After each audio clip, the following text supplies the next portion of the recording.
고린도전서 14장 20절로 23절 말씀 함께 봉독하시겠습니다. 형제들아, 지혜는 아이가 되지 말고 악에는 어린아이가 되라. 지혜는 장성한 사람이 되라.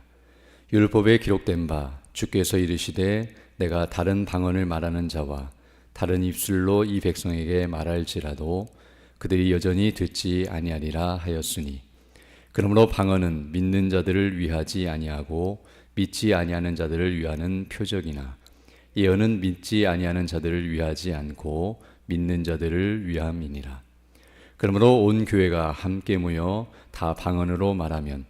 알지 못하는 자들이나 믿지 아니하는 자들이 들어와서 너희를 미쳤다 하지 아니하겠느냐. 아멘. 오늘 우리가 읽은 이 본 말씀은 이제 방언의 은사와 예언의 은사가 가진 특성에 대하여 우리에게 말씀해 주고 있습니다. 먼저 20절을 보게 되면 형제들아, 지혜는 아이가 되지 말고 악에는 어린아이가 되라. 지혜는 장성한 사람이 되라 라고 말씀해 주고 있습니다. 여기서는 지혜는 장성한 사람이 되고 그리고 악에는 어린아이가 되라 라고 말씀하고 있는데요, 여기서 장성한 사람과 어린아이는 어떤 일을 행함에 있어서 온전한 상태와 미숙한 상태에 있는 것을 의미하는데요, 다른 말로 표현하면 오늘 본문은 지혜를 행하는 데 있어서는 우리가 온전한 상태에 있어야 하며 악을 행하는 일에 있어서는 미숙한 것과 같이 그 일을 행하지 말 것을 우리에게 말씀해 주고 있습니다. 이것은 어떤 의미에서 고린도 교회 성도들이 지금 지혜롭지 못하여 악을 행하고 있다는 사실을 가르쳐 주면서 그들이 지혜를 가지고 선을 행하는 대로 나아간다는 사실을 가르쳐 주고 있습니다. 우리가 이미 계속해서 살펴보는 것처럼 이들은 은사라고 하는 하나님의 성령의 선물이요, 또 놀랍고 영광스러운 선물을 받았음에도 불구하고 그것이 무엇을 의미하는지 제대로 이해하지 못하고 알지 못하여 바르게 행하지 못함으로 악을 행하는 것처럼 교회에 어려움을 주고 또 유익을 끼치지 못하고 있었다는 사실을 우리가 살펴본 바 있는데요, 그래서 그 은사가 무엇을 의미하는지를 바르게 깨닫고 또 바르게 사용함으로 하나님께 영광을 돌리고 또 성도들에게 유익을 끼치는 그런 선을 행하는 데 나아가는 것이 참된 지혜라는 사실을 우리에게 가르쳐주고 있습니다. 그러면서 이제 21절로 22절을 보게 되면 이제 방언의 은사와 예언의 은사가 각각 어떤 특성을 가지고 있는지를 설명해 주면서 그 용도와 의미에 맞게 사용할 것을 가르쳐주고 있는데요, 21절부터 보게 되면 율법에 기록된 바 주께서 이르시되 내가 다른 방언을 말하는 자와 다른 입술로 이 백성에게 말할지라도 그들이 여전히 듣지 아니라 하였으니. 22절, 그러므로 방언은 믿는 자들을 위하지 아니하고 믿지 아니하는 자들을 위하는 표적이나 예언은 믿지 아니하는 자들을 위하지 않고 믿는 자들을 위함이니라 라고 말씀해 주고 있습니다. 먼저 여기 21절을 보게 되면 죄송합니다. 오늘 본문을 보게 되면 지금 방언의 은사는 믿지 않는 자들을 위한 것이고 또 예언은 믿는 자들을 위한 것이다 라고 말씀하고 있는데요, 이것은 두 은사가 가진 특성상 그러한 측면이 크다는 사실을 우리에게 가르쳐 줍니다. 즉 방언은 믿지 않는 자들만 위하는 것이 아니라 궁극적으로는 믿는 자들을 위한 것이기도 하지만 그러나 믿지 않는 자들을 위하여 더 큰 용도로 사용될 수 있다는 사실을 가르쳐 주며, 반대로 예언이라고 하는 것은 믿는 자들에게 더 유익하고 믿지 않는 자들보다는 그리고 믿는 자들을 위하여 사용하는 것이 합당하다는 사실을 우리에게 더 가르쳐 줍니다. 그래서 그 이유가 무엇인가를 이제 21절 설명하고 있는데요, 율법에 기록된 것처럼 주께서 다른 방언을 말하는 자와 다른 입술로 이 백성에게 말할지라도 그들이 여전히 듣지 아니하리라는 이 말씀을 인용하고 있는데요, 이 말씀은 이사야 28장 11절로 12절 말씀을 인용한 것으로서 여기 말씀하는 내가 다른 방언을 말하는 자와 다른 입술로 이 백성에게 말한다는 이 표현은 바로 하나님께서 이스라엘 백성들을 향하여 경고하시는 내용인데요, 이스라엘 백성들이 하나님의 말씀을 계속 듣지 않고 선지자의 말을 듣지 않고 거절하며 대적하고 불순종하게 되면 바로 여기 다른 방언을 말하는 자와 다른 입술로 말하는 자들을 불러내요. 즉 이방 백성, 그 당시는 아수르인데요. 그들이 침략을 받아서 포로로 끌려가 그런 언어를 듣게 될 것이며 또 이와 같은 자들을 통하여서 그들을 심판할 것을 이와 같이 말씀하시는 내용임을 알게 됩니다. 그래서 이 말씀을 통해서 어떤 의미에서는 지금 방언, 즉 알아듣지 못하는 말, 다른 백성의 말을 그들이 듣게 될 것인데 바로 그것은 일종의 심판과 경고의 성격이 있다는 사실을 가르쳐주고 있습니다. 우리가 아는 것처럼 사람이 방언을 듣게 되면, 즉 다른 말로 표현하면 잘 못 알아듣는, 무슨 뜻인지 모르는 그런 다른 언어를 듣거나 이상한 언어를 듣게 되게 되면 답답한 마음도 있지만 그러나 두려운 마음이 든다는 것을 알게 됩니다. 왜냐하면 알지 못하는 말을 듣게 되면 도대체 내가 어떻게 대처해야 하는지, 또 지금 무슨 말을 하고 있는지를 알지 못하기 때문에 그것을 깨닫지 못하여 마음의 걱정과 두려운 마음이 들 수 있는데요. 이런 것을 예로 들어 설명하면서 바로 22절에서 그러므로 방언은 믿는 자들을 위하지 아니하고 믿지 아니하는 자들을 위하는 표적이라라고 말씀해 줌으로써 바로 믿지 않는 자들을 위하여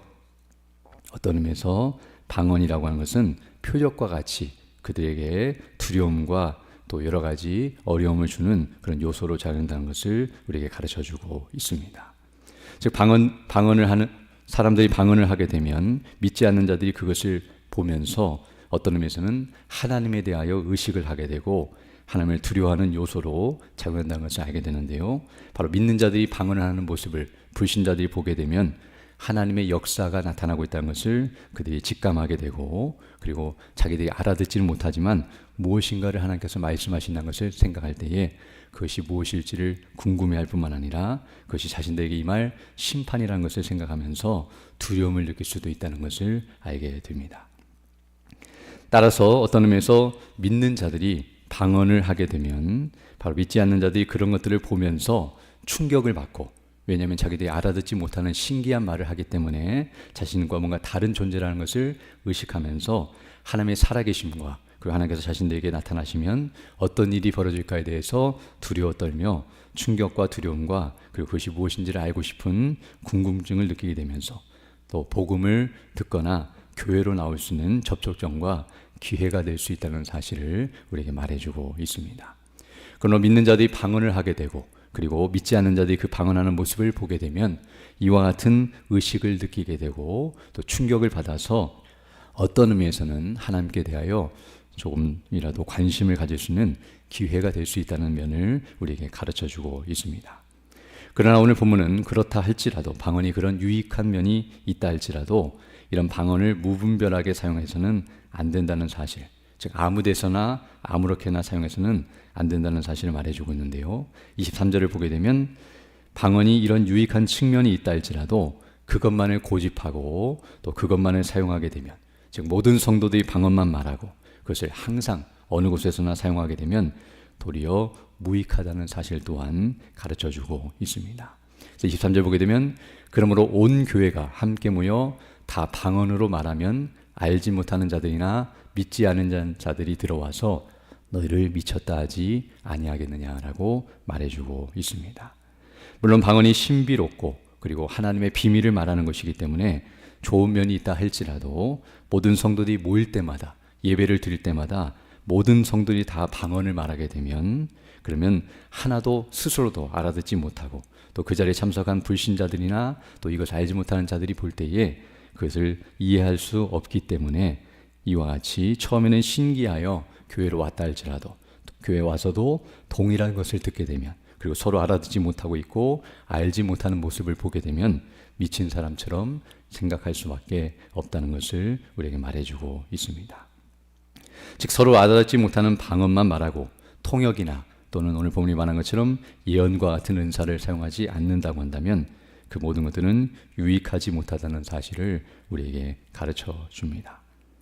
그러므로 이 방언이라고 하는 것은 어떤 의미에서 앞에서 말한 것처럼 믿지 아니하는 자들을 위하여, 즉 그들이 그것을 듣고 충격을 받거나 또는 그것을 통해서 하나님을 의식하는 대로 나아가도록 이끄는 그런 방편이 있지만 그러나 믿는 자들을 위해서는 방언보다는 예언이 더 유익하다는 사실을 우리에게 말해주고 있는데요. 여기서 말한 믿는 자들이라는 것은 이미 믿는 자들도 말하지만 앞으로 믿게 될 자들까지 포함하여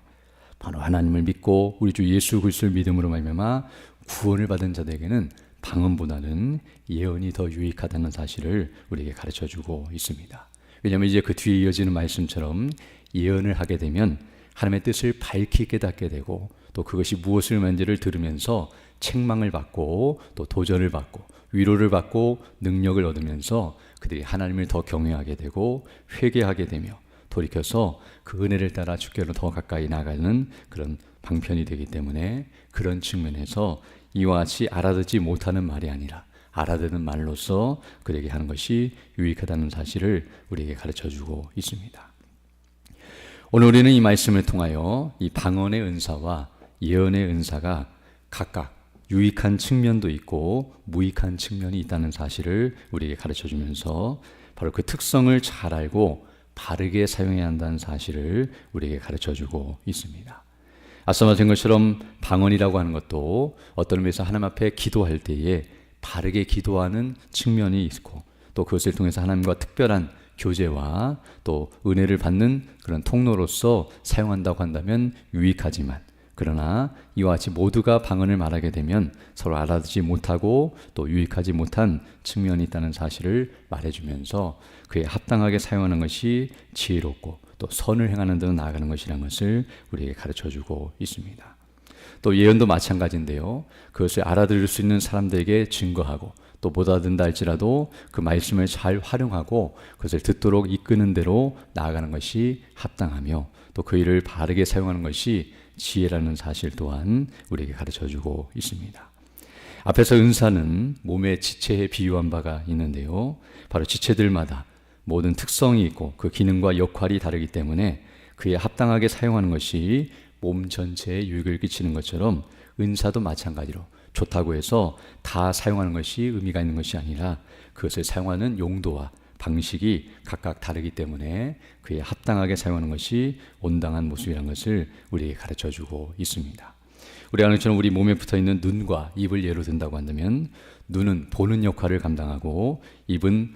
말을 하는 역할을 감당하는데요, 눈이 입과 같이 말을 하려고 한다고 한다면 무익하지만, 그러나 눈으로 보고 또 그것을 수납하게 된다면 몸에 유익한 것처럼, 또 입도 마찬가지로 눈을 부러워하면서 입이 보려고 한다면 그 일은 무익하고 아무것도 할 수 없지만, 입이 주어진 역할과 능력을 따라서 말을 하게 된다면 그 몸이 유익하고 또 바르게 행할 수 있다는 사실을 우리에게 말해 줍니다. 또 손과 발이 비슷하게 보이지만 손과 발이 용도가 다른데요, 어떤 물건을 집어서 또 우리가 어떤 것을 활용할 때에 손과 발이 비슷해서 그 일을 할 수 있다 할지라도 손으로 하는 것이 더 편하고 안전하며 발로 하는 것보다 나은 것처럼, 또 걸어감에 있어서도 손으로 걷게 되면 물구나무를 서고 걸어야 하지만 그러나 발로 걷게 되면 정상적으로 걸을 수 있는 것처럼, 똑같은 역할을 비슷하게 감당한다 할지라도 그것을 바르게 사용하지 못하면 전체가 어렵고 힘들게 된다는 사실을 우리에게 보여주고 있는데요,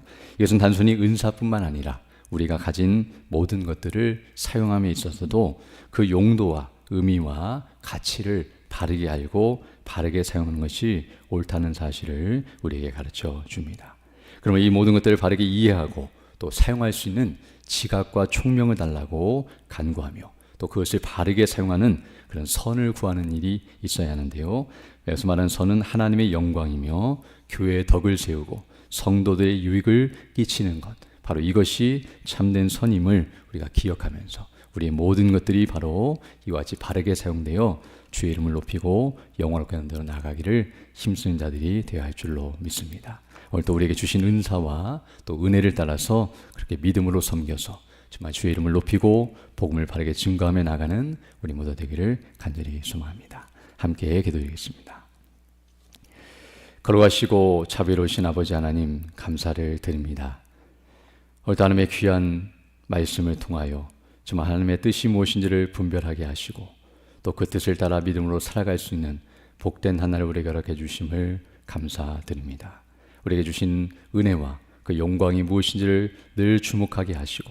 우리 주 예수 그리스도를 믿는 믿음 안에서 성령의 충만함 가운데 정말 오늘 본문의 말씀과 같이 지혜에 장성한 자가 되어 선을 행하며 주의 뜻을 이루어가는 믿음의 군대 다 될 수 있도록 은총을 더하여 주옵소서. 특별히 교회가 진행하는 모든 일들 가운데 은혜로 함께해 주시되 대신방이 진행 중에 있사오니 우리 모든 성도들이 주의 말씀을 통해 믿음 안에 견고하게 서게 하시고 또 하나님의 영광을 바라고 즐거워하며 맡기신 사명을 바르게 잘 감당해 나아갈 수 있도록 은총을 대주시고 또 이번 주 토요일에 있을 임직 예배 가운데 은혜로 함께 해주셔서 귀한 일꾼들이 세워지고 또 우리 모든 성도들이 그 일에 함께 동참하며 또 하나님께 영광 돌리게 하시고 또 이 일을 통해서 우리 교회가 더 힘을 얻고 믿음 안에서 주의 뜻을 따라 나아가는 은혜가 넘칠 수 있도록 인도하여 주옵소서. 특별히 연약한 있는 주 백성들 일일이 기억해 주시고 치료해 주시고 회복해 주셔서 더 강건한 모습으로 죄를 힘쓰는 믿음의 사람들 다 될 수 있도록 은혜를 덧입혀 주옵소서. 또 이 나라의 민족을 불쌍히 여겨주시고 긍휼히 여겨주셔서 정말 이 땅이 다시금 복음 안에서 회복되는 역사가 있게 해주시고 주님 재림하시는 그날까지 복음을 증거하는 선교국가로 계속 진행해 나갈 수 있도록 은혜를 덧입혀 주시고 교회가 정말 본질을 회복하고 진리 안에 견고하게 서서 주의 뜻을 따라 온전히 진행해 나감으로 말미암아 이 땅이 정말 하나님의 영광을 바라고 즐거워하며 온 백성이 정말 주께로 돌이키고 정말 택한 백성들이 구원을 받고 주무실 그날을 온전히 사모하며 맡기신 사명을 감당하는 데로 나가는 우리 모두 될 수 있도록 은총을 더하여 주옵소서. 이 시간 기도할 때 주의 성령께서 함께하사 믿음으로 주의 뜻을 간구하는 귀한 시간 되게 하시고 기도한 대로 살아갈 수 있는 복된 하늘이 될 수 있도록 은총을 더하여 주옵소서. 우리 구주 예수님 이름으로 기도드립니다. 아멘. 하늘에 계신 우리 아버지, 아버지의 이름을 거룩하게 하시며 아버지의 나라가 오게 하시며 아버지의 뜻이 하늘에서와 같이 땅에서도 이루어지게 하소서. 오늘 우리에게 일용할 양식을 주시고 우리가 우리에게 잘못한 삶을 용서하여 준 것 같이 우리 죄를 용서하여 주시고 우리를 시험에 빠지지 않게 하시고 악에서 구하소서. 나라와 권능과 영광이 영원히 아버지의 것입니다. 아멘.